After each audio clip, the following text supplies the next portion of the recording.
धानी चलल नैहर बा हमार पिया माया से रोवे जी। धानी चलल नैहर हमार पिया माया से रोवे जी।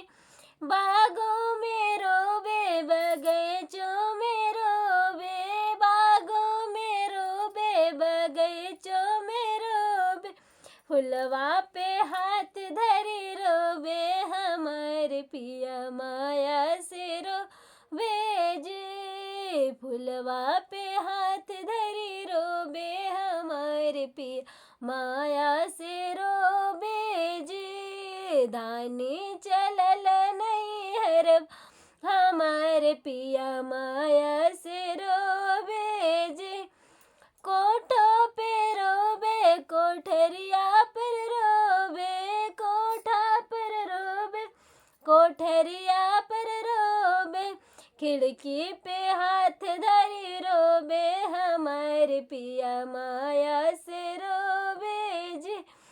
खिड़की पे हाथ धरी रोवे हमार पिया माया से रोवे जी।